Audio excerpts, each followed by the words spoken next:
Okay, what is then crystal faces? Crystal is bounded by plane surfaces is called faces. Plane surface पे जो crystal होते हैं उसको हम क्रिस्टल फेसेस कहते हैं. देन मैं आपको सबसे इम्पॉर्टेंट आपको इस टॉपिक के बारे में बताऊंगी क्रिस्टल सिस्टम. क्रिस्टल सिस्टम जो है वो बहुत इंपॉर्टेंट है. ये आपके पास आपको शॉर्ट क्वेश्चन आ सकता है कि write a note on crystal systems. Number first है cubic. Cubic 3 equal axis mutually perpendicular. ये आपके पास ब्लैंक्स में आते हैं ये क्वेश्चंस के.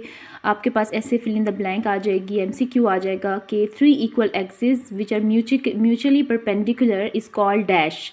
तो आपको फिल करना होगा कि वो क्यूबिक होगा. ठीक है, ये आपके पास हमेशा एमसीक्यू या ट्रू फॉल्स या ब्लैंक में आपके पास यही इसी टॉपिक में से क्वेश्चन आता है. ठीक है, आप लोगों को ये याद करना पड़ेगा. मैं आपको इसका आसान तरीका बता देती हूँ कि क्यूबिक जैसे एक क्यूब होगा. ये मैंने आपके पास एक क्यूब बनाया है, ये रहा क्यूब. ठीक है, इस क्यूब के अंदर ये क्यूब है. इस क्यूब में जो लेंथ्स हैं वो सेम है विड्थ के. Width and lengths are same means कि जो एक्सिस हैं और जो एंगल्स बनेंगे, जो एक्सिस बनेंगे, ये क्यूब है ना, क्यूब में एक्सिस और एंगल्स जो थे वो हमेशा इक्वल होते हैं. Lengths are same and width are same. ठीक है, तो क्या होगा हमारे पास जो एक्सिस होंगे a is equal to B is equal to C. Axis जो हैं वो तीनों इक्वल होंगे एंड जो एंगल्स बनेंगे alpha is equal to beta is equal to gamma is equal to 90 degree. तीनों एंगल्स जो होंगे वो इक्वल होंगे और वो किसके इक्वल होंगे? 90 डिग्री के. क्यूबिक का मतलब होगा कि जो एक्सिस जो होंगे वो इक्वल होंगे. 3 इक्वल एक्सिस जो कि म्यूचुअली परपेंडिकुलर होंगे और a is equal to B is equal to C axis जो होगा वो इक्वल होंगे. Alpha into beta into gamma 90 degree angles के इक्वल होंगे. ठीक है, ये आपके पास क्यूबिक की एग्जांपल आ जाएगी. Then we have tetragonal. Tetragonal में ये होता है 3 परपेंडिकुलर एक्सिस होते हैं. ठीक है, लेकिन जस्ट 2 इक्वल होते हैं. Only 2 are equal. a is equal to B is not equal to C means a is equal to B तो होगा, 2 इक्वल होंगे लेकिन c उसके इक्वल नहीं होगा टेट्रागोनल में. एक्सिस के बारे में आपको बता रही हूँ. अगर मैं एंगल्स के बारे में बताऊँ तो alpha is equal to beta is equal to gamma is equal to 90 degree means जो एंगल्स होंगे वो इक्वल होंगे तीनों, लेकिन जो एक्सिस होंगे वो 2 इक्वल होंगे और थर्ड वन इक्वल नहीं होगा. क्यूबिक में और टेट्रागोनल में ये डिफरेंस है.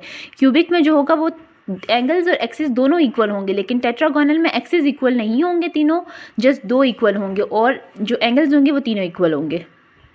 Then number third is hexagonal. 3 equal coplanar axes at 120 degree and a fourth unequal axis perpendicular to their plane. इसमें जो दो हमारे पास जो एक्सिस होंगे a is equal to b जो होंगे वो दोनों इक्वल होंगे लेकिन वो c के इक्वल नहीं होंगे. मीन्स जो एक्सिस होंगे हमारे पास वो 2 इक्वल होंगे लेकिन थर्ड वन इक्वल नहीं होगा. और इसमें एक न्यू चेंज आ गया है. जो एंगल्स होंगे वो alpha is equal to beta, जो 2 एंगल्स होंगे वो 90 डिग्री के होंगे और जो गैमा थर्ड एंगल होगा वो 120 डिग्री के इक्वल होगा. ठीक है, हेक्सागोनल में. देन फोर्थ है रोम्बोहेड्रल.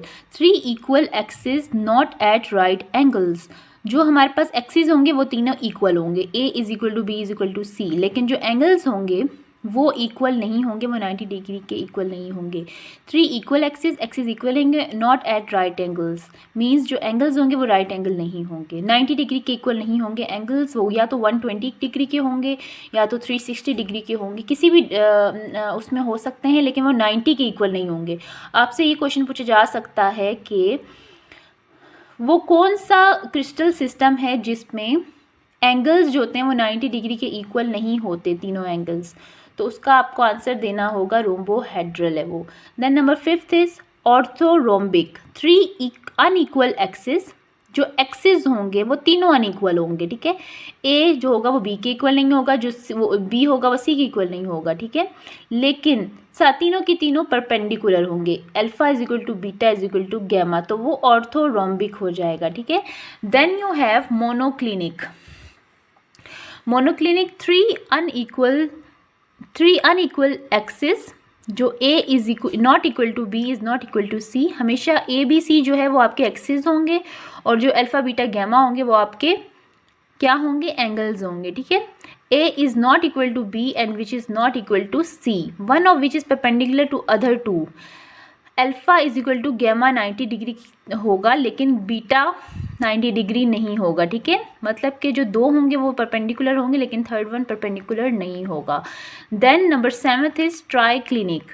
ट्राइक्लिनिक 3 अनइक्वल एक्सिस, तीनों अनइक्वल एक्सिस होंगे, no two of which are perpendicular, जिसमें से तीनों जो होंगे वो परपेंडिकुलर नहीं होंगे। अल्फा जो है वो बीटा के इक्वल नहीं होगा, जो बीटा होगा वो गैमा के इक्वल नहीं होगा, मीन्स ये भी परपेंडिकुलर 90 डिग्री का एंगल ये नहीं बनाएंगे। और एक्सिस भी इसके नॉन इक्वल हैं ट्राइक्लिनिक में, और एंगल्स भी, मीन्स ना तो एक्सिस इसके इक्वल है ना तो एंगल्स। इसमें सबसे आसान बात ये है कि जिसमें एक्सिस भी इक्वल ना हो और एंगल्स भी इक्वल ना हो, दोनों ना हो, उसका क्या मतलब होगा, वो मोनोक्लिनिक है। और जिसमें दोनों होंगे, दोनों इक्वल होंगे, उसका मतलब होगा वो क्यूबिक है, ठीक है। क्यूबिक का मतलब होगा कि इसमें दोनों इक्वल हैं, और ट्राइक्लिनिक का मतलब इसमें दोनों इक्वल नहीं है, ना तो एक्सिस ना तो angle. Crystal system definition: A finite number of symmetrical arrangements are possible for a crystal lattice and these are termed as crystal forms or crystal system. Okay. इसका मतलब ये है कि finite number of symmetrical arrangement, एक symmetrical का मतलब होता है सेम एक ही लाइन में जो अरेंजमेंट होगी क्रिस्टल्स की, उसको हम क्या कहेंगे, क्रिस्टल फॉर्म्स और क्रिस्टल सिस्टम। जैसे कि हमारे पास एक्सिस इक्वल हो या ना हो, किसी, जैसे मैंने आपको भी पढ़ाया, जैसे कि क्यूबिक में, टेट्रागोनल में, क्यूबिक में एक्सिस इक्वल होते हैं तीनों, और एंगल्स तीनों इक्वल होते हैं 90 डिग्री के बराबर। टेट्रागोनल में दो एंगल्स, दो एक्सिस जो हैं वो इक्वल होते हैं लेकिन थर्ड वन इक्वल नहीं होता। इस सब सिस्टम को हम क्या कहते हैं, crystal system. Next I will teach you polymorphism. Polymorphism का क्या मतलब होता है? पोलीमॉर्फिज्म का मतलब होता है कि कोई भी क्रिस्टल डिफरेंट, एक से ज़्यादा शेप में रह सके, ठीक है। अ केमिकल सब्सटेंस में exist more than one crystalline form, मतलब कि कोई भी केमिकल हो जो कि एक से ज़्यादा फॉर्म में रहे, उसे हम पोलीमॉर्फ कहते हैं, ठीक है। और इस फिनोमिना को पोलीमॉर्फिज्म कहते हैं। हमारे पास डिफरेंट मेटल्स होते हैं, डिफरेंट क्रिस्टल्स होते हैं जो एक से ज़्यादा, जो दो शेप के होते हैं। जैसे फॉर एग्जांपल सोडियम है, वो क्यूबिक भी हो सकता है और टेट्रागोनल भी, या वो ट्राइक्लिनिक भी हो सकता है और मोनोक्लिनिक भी। तो इस वाले सोडियम को हम क्या कहेंगे, पोलीमॉर्फ, और इस फिनोमिना को हम क्या कहेंगे, पोलीमॉर्फिज्म। Then you have crystalline solid.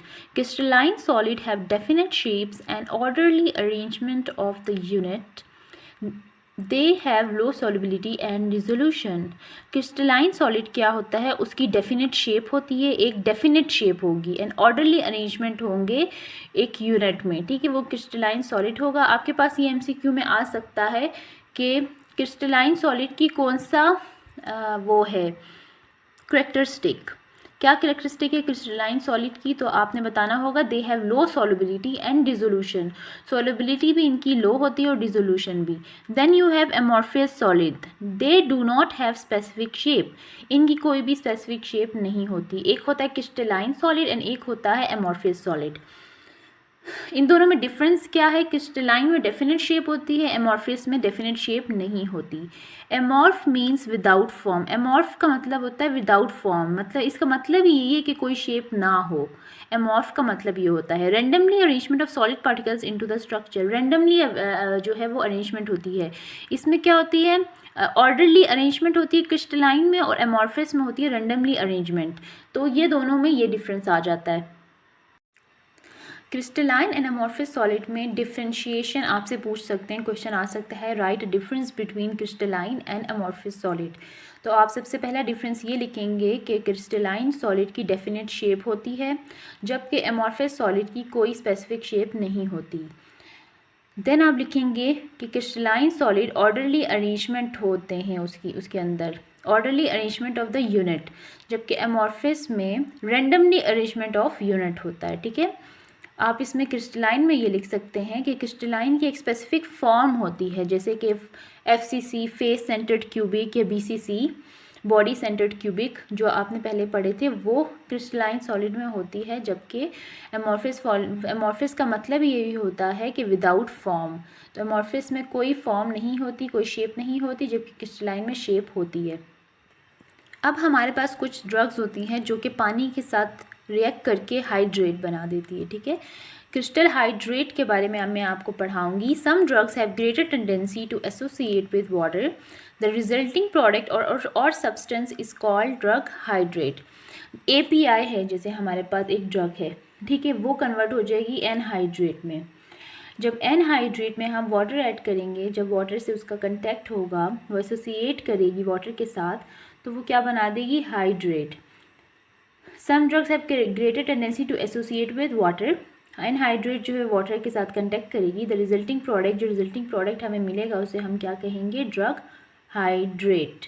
Means कि उस क्रिस्टल में, उस ड्रग में पानी मौजूद होगा, हाइग्रोस्कोपिक होगा, वो वाटर लविंग होगा। Then crystal solvates. Some drugs have greater tendency to associate with solvents to produce crystalline form of solvates. अब आपने इसमें solvent और solvate में मिक्स नहीं करना है। solvent क्या होता है हमारे पास, जब हमारे पास solvent का मतलब ये होता है कि जब हम उसमें ड्रग डिज़ोल्व करते हैं। सॉल्वेंट का मतलब ये होता है कि जिसमें हम ड्रग को डिज़ोल्व करते हैं, और सॉल्वेट का मतलब ये होता है कि कुछ ड्रग्स की ग्रेटर टेंडेंसी होती है कि वो सॉल्वेंट से एसोसिएट करे, तो वो क्या बनाएगी, क्रिस्टलाइन फॉर्म बनाएगी, जिसको हम सॉल्वेट कहते हैं। सॉल्वेट जो होगी वो crystalline form of a drug after reacting with solvent. और सॉल्वेंट क्या होगा हमारे पास, जिसमें ड्रग को हम डिज़ोल्व करते हैं, ठीक है। जिस चीज़ में ड्रग को डिज़ोल्व करेंगे वो सॉल्वेंट होगा, और सॉल्वेट वो होगा कि क्रिस्टलाइन फॉर्म ऑफ ड्रग। सॉल्वेट्स को हम ऑल्सो कॉल्ड सूडोमॉर्फ्स भी कहते हैं। Then आइसोमॉर्फ्स, when two or more substances possess the same crystalline form they are called isomorphs. Iso का मतलब होता है सेम और आइडेंटिकल फॉर्म, मॉर्फ्स का मतलब होता है शेप। जब दो या दो से ज़्यादा सब्सटेंसेस एक सेम क्रिस्टलाइन फॉर्म को फॉलो कर रहे हों तो उसे हम आइसोमॉर्फ कहते हैं, ठीक है। और फिनोमिना को हम कहते हैं आइसोमॉर्फिज्म। आइसोमॉर्फ और वो जो मैंने आपको पीछे पढ़ाया है एमॉर्फस नहीं, पॉलीमॉर्फिज्म। पॉलीमॉर्फिज्म का मतलब था कि जब कोई केमिकल सब्सटेंस में जब एक केमिकल है, फॉर एग्जांपल सोडियम, वो दो क्रिस्टलाइन फॉर्म में एग्जिस्ट कर रहा है। एक केमिकल स्ट्रक्चर है, एक केमिकल है सोडियम, वो दो क्रिस्टलाइन फॉर्म में अपीयर हो रहा है। एक है लेकिन उसकी दो शेप्स हैं, दो फॉर्म्स हैं, तो उसको हम पॉलीमॉर्फिज्म कहेंगे। और आइसोमॉर्फिज्म का मतलब ये है कि जब दो या दो से ज़्यादा सब्सटेंसेस एक क्रिस्टलाइन फॉर्म को में पोजेस कर रहे हैं, ठीक है, एक क्रिस्टलाइन फॉर्म में एग्जिट कर रहे हैं। आइसोमॉर्फ और पॉलीमॉर्फिज्म में यही डिफरेंस है कि पॉलीमॉर्फिज्म में एक कंपाउंड है वो दो शेप्स में आ रहा है, दो तरह की उसकी प्रॉपर्टीज़ हैं, जबकि आइसोमॉर्फ का मतलब ये है कि दो अलग अलग केमिकल्स हैं, एक सोडियम है फॉर एग्जांपल, एक क्लोराइड है, दोनों FCC या face FCC face centred cubic को फॉलो कर रहे हैं या VCC को फॉलो कर रहे हैं, और वो दोनों एक तरह के हैं, आइडेंटिकल हैं, ठीक है। इन दोनों में ये डिफरेंस है। Next important topic is theory of crystallization और mechanism of crystallization. The formation of crystal from solution. Crystals की फॉर्मुलेशन फ्रॉम सोल्यूशन से हमारे पास 3 स्टेप्स इन्वॉल्व होते हैं। पहला है सुपर सैचुरेशन, सेकेंड है nucleus formation, and third is crystal growth. Then theory of crystallization में मैं आपको पढ़ाऊंगी कि सुपर सैचुरेशन क्या होता है, न्यूक्लियस फॉर्मेशन कब होती है और क्रिस्टल ग्रोथ कब होती है, ठीक है। ये मैं आपको नेक्स्ट स्लाइड में बताती हूँ। आप लोगों ने ये सारा लेक्चर नोट करना है, क्योंकि जब आप अपने हाथों से लिखेंगे तो आपको पेपर तक याद रहेगा, वरना आप लोग भूल जाएंगे। और ये जो मेरे नोट्स हैं ये मैं खुद लिख रही हूँ, तो ये और जो मैं आपको PDF भेजती हूँ हर चैप्टर का अलग अलग, ये दोनों आपने मिला के याद करना है पेपर के लिए, ठीक है। और जो क्विज़ होगा, जो आपका टेस्ट होगा, उसमें भी ये दोनों में से आएगा, ठीक है। सबसे पहले मैं आपको बताऊंगी कि सुपर सैचुरेशन क्या होता है, ठीक है। आप लोग लैब में जाएंगे, लैब में आप एक टेस्ट ट्यूब उठाएंगे, ठीक है। टेस्ट ट्यूब उठाने के बाद आप उसमें टेस्ट ट्यूब में डिस्टिल्ड वाटर ऐड करेंगे, हाफ टेस्ट ट्यूब में, ठीक है। अब आपने एक टेस्ट ट्यूब ली, उसमें डिस्टिल्ड वाटर डाला, ठीक है, आधी टेस्ट ट्यूब में। देन आप उसमें 1 ग्राम, फॉर एग्जाम्पल आप उसमें 1 ग्राम NaCl डालेंगे। जब आपने उसमें 1 ग्राम NaCl डाला तो क्या हुआ, वो डिज़ोल्व हो गया। आप उसे स्टिर करेंगे, वो डिज़ोल्व हो जाएगा। आप इसी तरह 1 ग्राम और ऐड करेंगे, वो भी आपका डिज़ोल्व हो जाएगा। इसी तरह आप 3-4 ग्राम्स और भी ऐड कर देंगे, वो सब डिज़ोल्व हो जाएगा। लेकिन एक ऐसा पॉइंट आएगा जब वो डिज़ोल्व नहीं हो रहा होगा, आप उसमें एक्स्ट्रा 1 ग्राम डालेंगे NaCl, तो वो डिज़ोल्व नहीं होगा। तो आप लोग क्या करेंगे, आप लोग नीचे बंसन फ्लेम या बर्नर आप नीचे रख देंगे टेस्ट ट्यूब के, और टेस्ट ट्यूब को ऊपर फ्लेम के रखेंगे। जब वो उसमें पानी जो होगा वो गर्म होना स्टार्ट हो जाएगा, तो क्या होगा, जो NaCl होगा वो डिज़ोल्व हो जाएगा। आप उसमें दोबारा 1 ग्राम डालेंगे, इसी तरह 5 to 6 ग्राम्स आप दोबारा ऐड कर लेंगे। जब आप लोग इस तरह ऐड कर लेंगे तो एक पॉइंट ऐसा आएगा कि हीट के ऊपर भी मज़ीद वो डिज़ोल्व नहीं होगा NaCl, और वो आप जितना भी उसे स्टिर करेंगे वो आपके गाढ़ा गाढ़ा सा बन जाएगा पानी में, लेकिन वो डिज़ोल्व नहीं होगा। इस पॉइंट को आप क्या कहेंगे, सुपर सैचुरेशन। मीन्स कि सैचुरेशन तो हुई है लेकिन सुपर सैचुरेशन है, इसके बाद ये मज़ीद हम NaCl इसमें नहीं डाल सकते क्योंकि NaCl मज़ीद इसमें डिज़ोल्व नहीं हो रहा। ठीक है, फिर आप उसको फ्लेम बर्नर आग से उतार के आप उसे ठंडा करने के लिए रख देंगे। टेम्परेचर की वजह से उसमें क्या बनना स्टार्ट हो जाएंगे, छोटे छोटे क्रिस्टल्स। तो आप उसे क्या कहेंगे, न्यूक्लियस फॉर्मेशन। न्यूक्लियस फॉर्मेशन का मतलब ये होगा कि आपने टेम्परेचर की वजह से, सोल्यूशन का टेम्परेचर जब डाउन होगा, ठंडा होगा, तो उसमें छोटे छोटे क्रिस्टल बनना स्टार्ट हो जाएंगे। ठीक है, उसको आप न्यूक्लियस फॉर्मेशन कहेंगे। और जब आप इसको मज़ीद ठंडा करेंगे, जब वो बिल्कुल ठंडा हो जाएगा, जब मीन्स नॉर्मल ठंडा होगा, नीम गर्म जिसे कहते हैं, नीम गर्म जब होगा तो वो न्यूक्लियस फॉर्मेशन का स्टेप होगा। लेकिन जब वो बिल्कुल ठंडा हो जाएगा बहुत ज़्यादा, तो उस स्टेप को हम कहेंगे क्रिस्टल ग्रोथ। उसमें क्रिस्टल्स बनना स्टार्ट हो जाएंगे।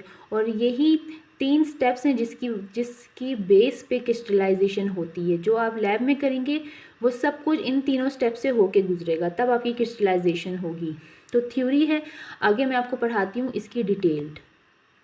ये आपके पास डिटेल स्ट्रक्चर है। ठीक है, फिगर है, ये फिगर आप पेपर में देंगे ये वाली फिगर, तो आपको एक्स्ट्रा मार्क्स मिलेंगे। ठीक है, सबसे पहले क्या होता है, सोल्यूशन। एक हमारे पास सोल्यूशन है, वो सैचुरेटेड है या फिर अनसैचुरेटेड है। ठीक है, दोनों तरह के सोल्यूशंस हो सकते हैं हमारे पास।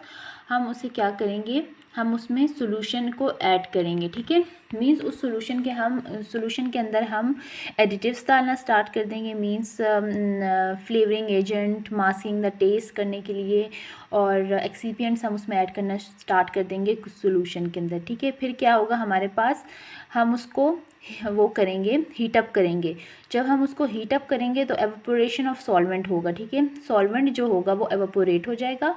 और फिर हम उसको क्या करेंगे, सबसे पहले जैसे मैंने आपको बताया था कि हम ठंडे पानी में सोल्यूशन के अंदर ठंडे पानी में हम एडिटिव्स डालेंगे। जब हम ठंडे पानी में एडिटिव्स डालेंगे, हम उसको मिक्स करेंगे तो वो मिक्स होता रहेगा। लेकिन एक ऐसा पॉइंट आएगा जब वो मिक्स नहीं होगा। जब वो मिक्स नहीं हो रहा होगा तो हम क्या करेंगे, उसकी एवापोरेशन करा देंगे, उसे हीटअप करेंगे। जब हीटअप करेंगे तो एवापोरेशन होगा सॉल्वेंट का, और तब एक ऐसा पॉइंट आ जाएगा जब वो मज़ीद हीट से भी फ्लेम बर्नर से भी वो ज़्यादा वो नहीं हो सकेगा, मींस के डिज़ोल्व नहीं हो सकेगा। तो फिर हमारे पास क्या होगा, हमें पार्टिकल्स मिलेंगे, सुपर सैचुरेटेड सोल्यूशन हम उसे कहेंगे। हमारे सुपर सैचुरेटेड सोल्यूशन में सोल्यूशन भी होगा और छोटे छोटे पार्टिकल्स भी होंगे जो कि डिज़ोल्व नहीं हो रहे होंगे मज़ीद। ठीक है, पहले ठंडे पानी में आपने डिज़ोल्व करना है, फिर उसके बाद आपने गर्म पानी में करना है, गर्म करके उसको करना है, उसी सोल्यूशन को गर्म करना है। और फिर उसके बाद आपने, जब वो डिज़ोल्व नहीं होंगे तो आपने उसको छोड़ देना है, क्योंकि आपका सुपर सैचुरेटेड सोल्यूशन बन जाएगा। फिर आप क्या करेंगे, आप एडिशन ऑफ क्रिस्टल्स और ब्रेकिंग ऑफ वीक क्रिस्टल्स। फिर क्या होंगे, जो वीक क्रिस्टल्स होंगे वो टूट जाएंगे, और जो वीक नहीं होंगे वो क्या बनाना स्टार्ट कर देंगे, लूज एग्रीगेट्स बनाना स्टार्ट कर देंगे। छोटे छोटे क्रिस्टल्स एक दूसरे से ज्वाइन करेंगे। ठीक है, जब ज्वाइन करेंगे तो वो क्लस्टर्स बनाएंगे। क्लस्टर जो है वो एम्ब्रियो फॉर्मेशन करेगा, लटाइस की अरेंजमेंट करेगा, रिपीटेटिव ऑर्डर में अरेंजमेंट करना स्टार्ट कर देगा क्रिस्टल की। ये हमारे पास इरिवर्सिबल है, मीन्स कि एम्ब्रियो से हम दोबारा क्लस्टर भी बन सकता है, और क्लस्टर से दोबारा न्यूक्लियस भी बन सकता है। फिर उसके बाद एक न्यूक्लियस बन जाएगा। अरेंजमेंट हो गई, पहले तो छोटे छोटे पार्टिकल्स अलग अलग पड़े हुए थे, फिर उसके बाद उन्होंने प्रॉपर की अरेंजमेंट हुई। जब प्रॉपर अरेंजमेंट होगी तो न्यूक्लियाई फॉर्मेशन हो जाएगा, न्यूक्लियस फॉर्मेशन। फिर उसके पास diffusion on and deposition of particle और न्यूक्लियाई होगा, तो क्या होगा, क्रिस्टल ग्रोथ, क्रिस्टल्स बनना स्टार्ट हो जाएंगे। ये पूरा जो है चार्ट है, फ्लो चार्ट, इससे हमें क्रिस्टल्स मिलेंगे। Then you have a phenomena number first is super saturation, जो मैंने आपको बताया। When the concentration of compound in its solution is greater than the saturation solubility of that compound in that solvent, the condition is known as super saturation. ये मैंने आपको बताया है कि जैसे पहले आप ठंडे पानी में उसे डिज़ोल्व करेंगे, मैक्सिमली डिज़ोल्व करेंगे, वो डिज़ोल्व हो जाएगा। जब नहीं हो रहा होगा तो आप गर्म फ्लेम लगा के उसे डिज़ोल्व करेंगे, वो डिज़ोल्व हो जाएगा। लेकिन फिर एक ऐसा स्टेज आएगा जब वो डिज़ोल्व नहीं हो रहा होगा, तो उस स्टेज को आप कहते हैं सुपर सैचुरेशन। ये अनस्टेबल स्टेट होती है। From the super saturate solution the excess compound में बी प्रेसिपिटेटेड आउट और क्रिस्टलाइज। सुपर सैचुरेशन जो सोल्यूशन होगा, जो एक्सेसिव कंपाउंड होगा, मतलब वो वाला कंपाउंड जो अब डिज़ोल्व हो ही नहीं रहा होगा, तो वो प्रेसिपिटेट आउट हो जाएगा एज अ क्रिस्टलाइज। अब मेथड कौन कौन से इसमें है? अब नंबर फर्स्ट है evaporation of solvent from the solution. या तो हम सॉल्वेंट को एवापोरेट करवा दें नीचे आग लगा के, या तो फिर हम उसे कूलिंग ऑफ द सोल्यूशन, या तो हम उसे कूल करके भी कर सकते हैं। ठंडे पानी में जो हमने किया था वो भी सुपर सैचुरेशन होगा। Then number third is formation of new solute molecules as a result of chemical reaction, and number fourth is addition of substance which is more soluble in solvent. हमने वो सब्सटेंस ऐड करने हैं जो कि solvent में ज़्यादा soluble हो than the solid to be crystallized. Then you have a nucleation formation. Nucleation refers to the birth of very small bodies of molecules. छोटे छोटे, जब सुपर सैचुरेशन ख़त्म हो जाएगी तो छोटे छोटे मॉलिक्यूल्स बनना स्टार्ट हो जाएंगे, उसे हम न्यूक्लिएशन फॉर्मेशन कहते हैं। From which the crystal forms in solution, solute molecules, ions or atoms remain in constant random motion. This is due to thermodynamic energy of the solution system. In solution, solute molecules, ions और atoms remain in constant random motion. वो एक solution जो होता है उसमें सोलूट particles जो होते हैं वो रैंडमली मोशन में ही होते हैं। इसको हम थर्मोडायनेमिक एनर्जी की वजह से सोल्यूशन सिस्टम के अंदर, ठीक है। When the solute particles move, जब सोलूट पार्टिकल्स हिलते हैं and collide over each other, एक दूसरे से टकराते हैं, दे में फॉर्म एग्रीगेट्स, तो वो एक दूसरे के साथ स्टिक कर जाते हैं, चिपक जाते हैं, ठीक है। न्यूक्लिएशन फॉर्मेशन का मतलब होता है birth of very small bodies of molecules. जब हमारे पास न्यूक्लिएशन होती है तो हमारे पास वो कॉन्स्टेंटली रैंडम मोशन में ही होते हैं मॉलिक्यूल्स, सोल्यूशन हिल रहा होता है और सोल्यूशन के अंदर जो मॉलिक्यूल्स होते हैं वो मूव करते हैं, एक दूसरे के साथ कोलाइड करते हैं और एक दूसरे के साथ चिपक कर एक एग्रीगेट बना देते हैं, ठीक है। जैसे कि मैंने आपको बताया न्यूक्लिएशन होती है, उसमें मॉलिक्यूल्स मूव कर रहे होते हैं, एक दूसरे के साथ कोलाइड करते हैं तो वो एग्रीगेट बना देते हैं। जब वो एग्रीगेट बनाते हैं तो वो क्लस्टर की फॉर्म में होती है, ठीक है, झुंड की फॉर्म में होता है। These are loose aggregates which usually disappear quickly. ये लूज एग्रीगेट्स होते हैं जो कि फ़ौरन से डिसअपियर हो जाते हैं, लेकिन कुछ क्लस्टर्स इतने बड़े हो जाते हैं कि वो डिसअपियर नहीं होते, वो एक दूसरे के साथ टकरा के एक स्ट्रॉन्ग एग्रीगेट बनाते हैं, उसको हम एम्ब्रियो कहते हैं, ठीक है। एम्ब्रियो जो होते हैं वो अनस्टेबल होते हैं और ब्रेक कर जाते हैं इनटू क्लस्टर्स में, ठीक है। एम्ब्रियो मैं आपको ये बता रही हूँ कि स्मॉल मॉलिक्यूल्स एक दूसरे के साथ जुड़ेंगे, वो एक लूज एग्रीगेट बना देंगे, थोड़ी देर में या तो वो खुद गायब हो जाएंगे, लेकिन जो बड़े बड़े होंगे वो एक दूसरे के साथ मिलेंगे और एक स्ट्रॉन्ग एग्रीगेट बना देंगे जिसको हम एम्ब्रियो कहते हैं। एम्ब्रियो जो होता है वो हमारे पास दोबारा क्लस्टर फॉर्म में भी चला जाता है, मतलब टूट जाता है, या तो फिर एक स्ट्रॉन्ग एम्ब्रियो बन जाता है। जो स्ट्रॉन्ग एम्ब्रियो होते हैं वो ग्रो करते हैं टू सच अ साइज, उस साइज में that it remains in thermodynamic equilibrium with the solution, they do not revert back to cluster, these bodies are called nucleus. जब वो दोबारा अपनी शेप से दूसरी क्लस्टर में नहीं जाएगा और वो एक स्ट्रॉन्ग एग्रीगेट बना के एक सॉलिड पार्टिकल बना देगा, एक सॉलिड चीज़ बनाएगा, तो उसे हम क्या कहेंगे? न्यूक्लियस। न्यूक्लिएशन का प्रोसेस इस तरह से होता है। Then you have a third आपका जो स्टेप है वो है crystal growth. Crystal growth is a diffusion process, ये एक डिफ्यूजन प्रोसेस है एंड अ सरफेस फिनोमिना। ये क्रिस्टल ग्रो कैसे करेंगे, ठीक है, इस स्टेप में आपको पता चलेगा कि क्रिस्टल ग्रो कैसे कर रहे हैं। Every crystal is surrounded by a layer of liquid, her crystal की इर्द गिर्द एक लेयर ऑफ लिक्विड होती है, उसको हम स्टैग्नेंट लेयर कहते हैं। क्या कहते हैं? stagnant layer. From the bulk solution, a solute particle diffuse through this stagnant layer.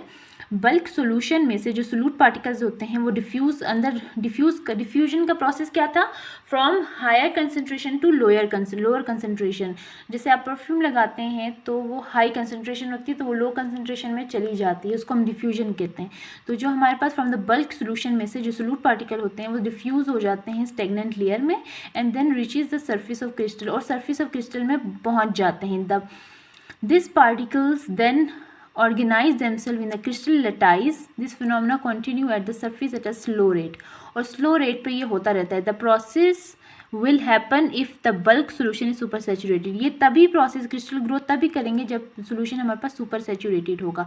Obviously जब first step ही नहीं होगा तो second step कैसे होगा. Then our next topic is importance of crystallization. जाहिर सी बात है crystallization हम क्यों करते हैं, for purification. फर्स्ट है crystallization from solution is important industrially because of variety of materials that are marketed in the crystalline form. इसका मतलब ये है कि बहुत सारे केमिकल्स जो होते हैं हमारे पास वो क्रिस्टलाइन फॉर्म में बेचे जाते हैं, मार्केटेड किए जाते हैं, तो ये इंडस्ट्रियली बहुत इंपॉर्टेंट है crystallisation. Then crystallization affords a practical method of obtaining pure chemical substances in a satisfactory condition for packaging and storing. अब हमारे पास हमारे पास जैसे मैंने आपको पहले बताया था कि एक हमारे पास ड्रग है, ठीक है. अगर हम उसको लिक्विड में लेके जाते हैं तो हमारे लिए बहुत मुश्किल होगा उसकी स्टोर करना और पैकेजिंग करना. लेकिन अगर हम उसी लिक्विड के क्रिस्टल्स बना लें, जो ड्रग होगी उस सोल्यूशन में उसके हम क्रिस्टल्स बना लें तो हम एक डब्बी में डाल के लेके जा सकते हैं, क्योंकि वो हमारे पास सॉलिड फॉर्म में आ जाएंगे और वो क्रिस्टलाइन फॉर्म में होंगे. ना तो उसमें पानी एब्जॉर्ब हो सकेगा और ना ही उसे टूटने का कोई खतरा होगा. तो इसी तरह इसको पैकेजिंग और स्टोरिंग के लिए इंपॉर्टेंट है क्रिस्टलाइजेशन. नंबर थर्ड ये है, अ ड्रग में remain in different crystalline form. एक ड्रग होती है वो डिफरेंट क्रिस्टलाइन फॉर्म में पाई जाती है. Some are stable and rest are metastable. तो इन शॉर्ट हमारे पास हम क्रिस्टलाइजेशन करते हैं for the purification of compound के लिए, क्योंकि हमारे पास सबसे पहले सेचुरेशन होती है, फिर सुपर सेचुरेशन होती है, फिर हम उसे कूल करते हैं, न्यूक्लिएशन होती है, फिर क्रिस्टल फॉर्मेशन होती है. क्योंकि जब ये स्टेप्स हम करते हैं तो हमारी ड्रग जो होती है वो प्यूरीफाई हो जाती है, उसको कहते हैं. Metastable forms have greater solubility in water having better bioavailability. जो मेटास्टेबल फॉर्म्स होती हैं हमारे पास उनकी ग्रेटर सॉल्युबिलिटी होती है वाटर में वो ईजिली सॉल्युबल हो जाते हैं और हैविंग बेटर बायोअवेलेबिलिटी. आपसे ये भी पूछा जा सकता है क्वेश्चन पेपर में कि MCQ में पूछा जा सकता है कि कौन सी फॉर्म जो होती है क्रिस्टलाइजेशन की वो हमारे पास क्या करती है, ग्रेटर सॉल्युबिलिटी करती है इन वाटर में. Dash forms have greater solubility in water, तो उसका आप लिखेंगे क्रिस्टलाइजेशन के पॉइंट ऑफ व्यू से आप लिखेंगे मेटास्टेबल फॉर्म. जो मेटास्टेबल फॉर्म होती है उसकी ग्रेटर सॉल्युबिलिटी होती है वाटर में. After crystallization, water or solvent molecule may be entrapped within the crystal structure. Crystal structure में जो है वो solvent molecule या water जो वो entrap हो जाता है and thus form hydrate or solvates. तो या तो फिर solvate या hydrate बना देता है, means crystal बना देता है and thus form hydrates or solvates which have different physical properties that may be utilized in various pharmaceutical purposes. तो ये इसकी हमारे पास क्या थी, importance of crystallization. Now Another topic is factor affecting the crystal habit. Crystal जो बने हैं उसमें क्या फैक्टर्स हैं जो उसको अफेक्ट करते हैं. उसमें नंबर 1 है presence of another substance in the mother liquid. Mother liquid में किसी और सब्सटेंस की प्रेजेंस की वजह से क्या होगा. मदर लिक्विड का मतलब एक सॉल्यूशन है जो कि डिस्टिल्ड वाटर में बना हुआ है. अगर हम उसमें कोई और सब्सटेंस भी डाल दें तो हमारे पास जो क्रिस्टल्स बनेंगे वो किस शेप के होंगे और किस टाइप के होंगे. या तो वो ऑक्टाहेड्रल होंगे, मोनोक्लिनिक होंगे या फिर वो क्यूबिक होंगे. किस शेप में होंगे, कौन सा क्रिस्टल सिस्टम वो फॉलो करेंगे जब हम एक सॉल्यूशन के अंदर, एक डिस्टिल्ड वाटर के सॉल्यूशन के अंदर जब हम वो डाल देंगे another mother liquid. Mother liquid का मतलब है मदर लिक्विड का मतलब है सॉल्यूशन डिस्टिल्ड वाटर वाला, और अनदर सब्सटेंस का मतलब है कोई और drug. Sodium chloride crystallised from aqueous solution produces cubic crystals. Sodium chloride जब क्रिस्टलाइज होता है एक्वस सोल्यूशन में, मींस जब हम सोडियम क्लोराइड को, नमक को हम डिस्टिल्ड वाटर में ऐड करते हैं तो हमारे पास कौन से क्रिस्टल्स बनते हैं, क्यूबिक क्रिस्टल्स. लेकिन अगर हम NaCl के सोल्यूशन में अगर हम थोड़ा सा यूरिया ऐड कर दें तो हमारे पास कौन से क्रिस्टल्स बनेंगे, यूरिया जब हम ऐड करेंगे सोडियम क्लोराइड में तो जो हमें क्रिस्टल्स मिलेंगे वो होंगे ऑक्टाहेड्रल फेसेस में। तो इसमें यही बात बताई गई है कि अगर हम उसको डिस्टिल्ड वाटर में NaCl को डालेंगे तो हमें क्यूबिक क्रिस्टल्स मिलेंगे, अगर हम उसी सोल्यूशन के अंदर यूरिया ऐड कर देंगे तो हमें ऑक्टाहेड्रल फेसेस मिलेंगे, ऑक्टाहेड्रल क्रिस्टल्स मिलेंगे। नंबर सेकंड है solvent. Griseofulvin crystallize out from acetone has different crystal habit than when crystallized from benzene और क्लोरोफॉर्म। ग्राइसोफ्लूविन को अगर हम एसीटोन में ऐड करें तो हमें डिफरेंट स्ट्रक्चर मिलेगा क्रिस्टल का, या तो वो क्यूबिक मिलेगा या ऑक्टाहेड्रल। लेकिन अगर हम उसी को बेंजीन या क्लोरोफॉर्म में ऐड करें तो हमें डिफरेंट स्ट्रक्चर मिलेगा। देन नंबर थर्ड है रेट ऑफ कूलिंग।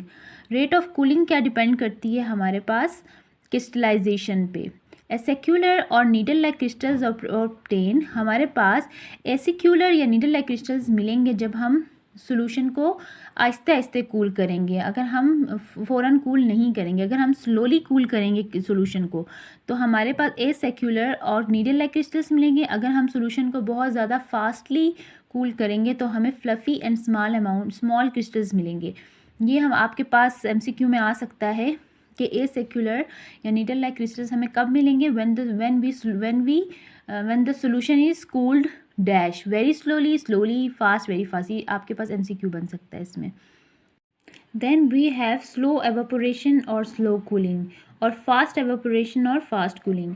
अगर हम लैब में हैं और हमने बहुत फास्टली अपने क्रिस्टल्स बनाए हैं तो हमें पुअर क्वालिटी क्रिस्टल्स मिलेंगे, और अगर हमने स्लोली क्रिस्टल्स को कूल किया, क्रिस्टलाइजेशन के प्रोसेस को हमने टाइम के लिए छोड़ दिया, मींस एक सोल्यूशन आपने हीटअप किया और फिर उसको 3 to 4 आवर्स रूम टेम्परेचर पे आपने उसे छोड़ दिया, आपने उसे फ्रीज़र में नहीं रखा, स्लो एवापोरेशन स्लो कूलिंग करवाई, तो आपके पास बेस्ट क्वालिटी क्रिस्टल्स मिलेंगे। लेकिन अगर आप लोगों ने फास्ट क्रिस्टलाइजेशन की तो आप लोगों को बहुत ही पुअर क्वालिटी क्रिस्टल्स मिलेंगे।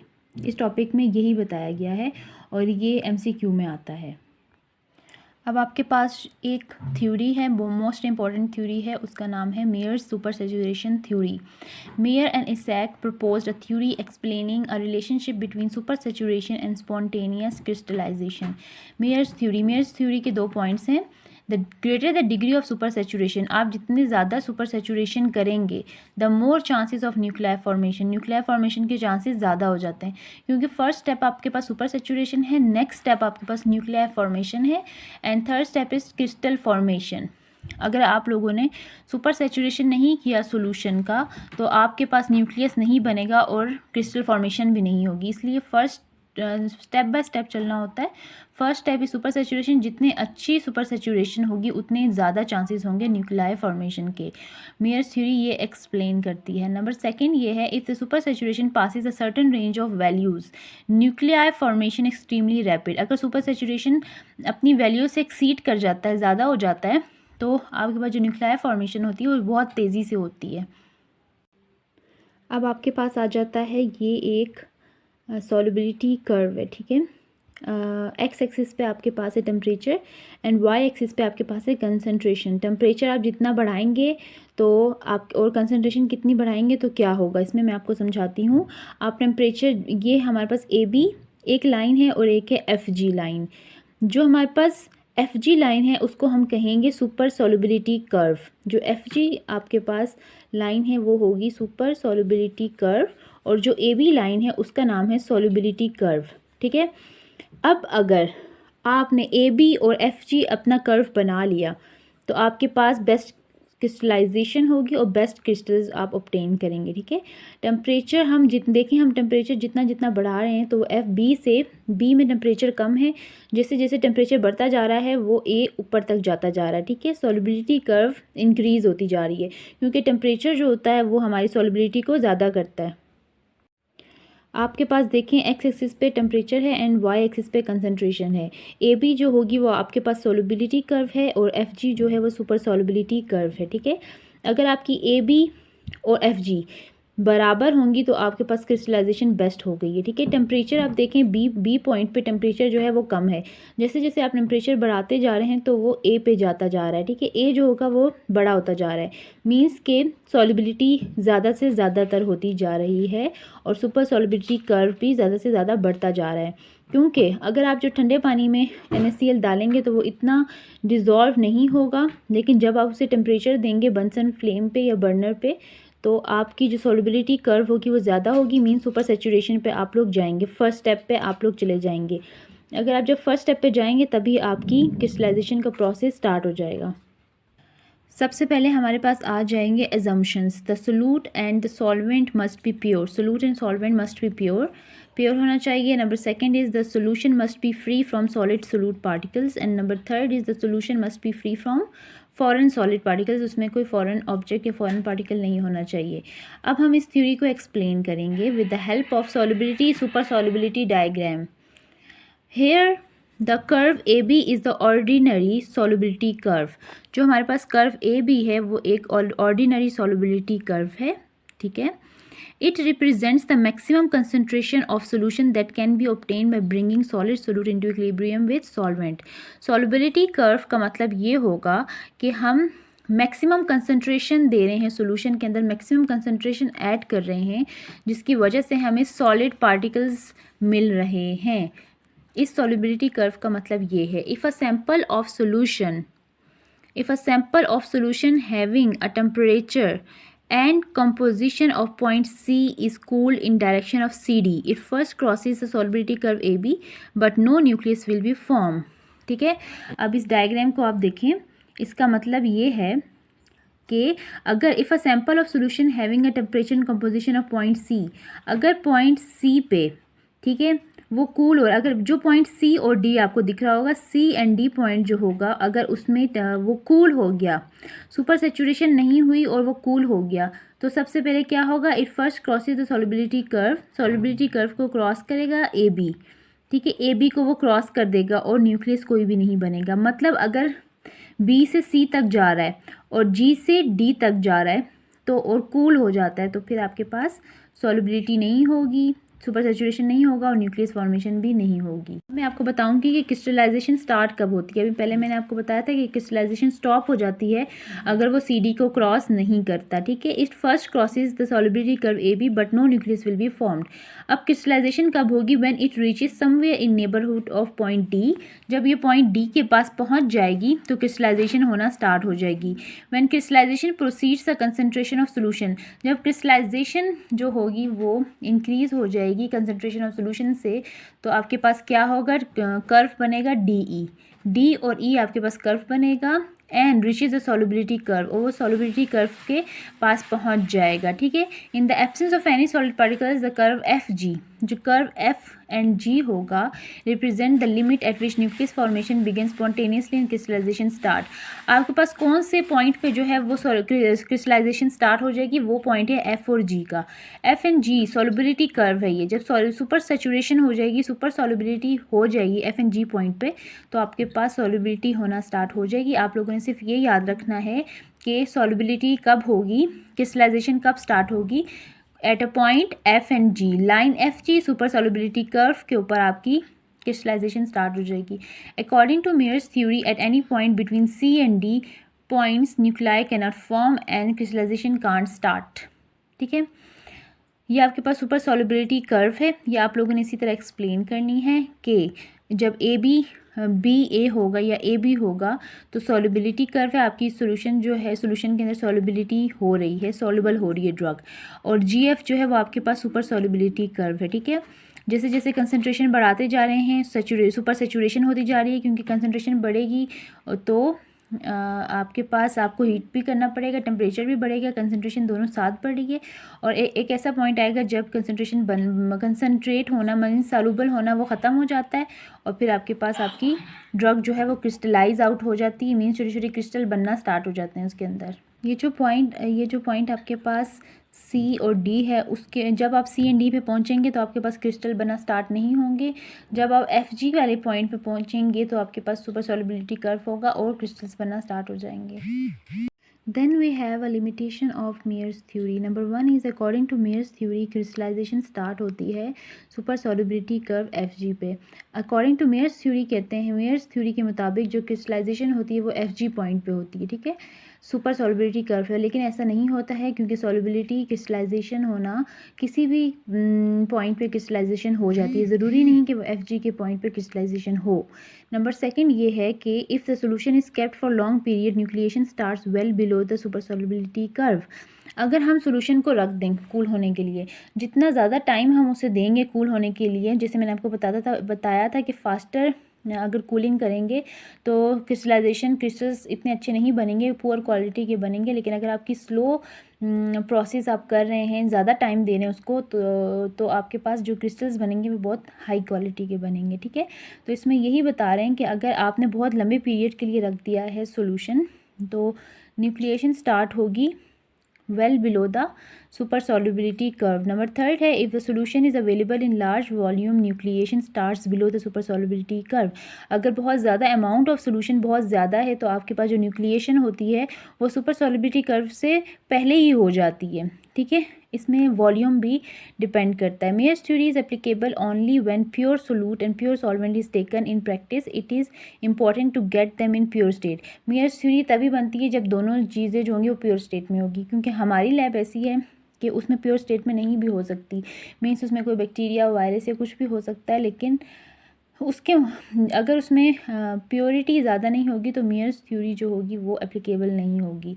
इसकी ये भी एक लिमिटेशन है क्योंकि आपको बहुत ही देखना पड़ेगा इन्वायरमेंट को, उसके मुताबिक इन्वायरमेंट के मुताबिक आपको ये क्रिस्टलाइजेशन करनी पड़ेगी Mayer's थ्योरी के मुताबिक.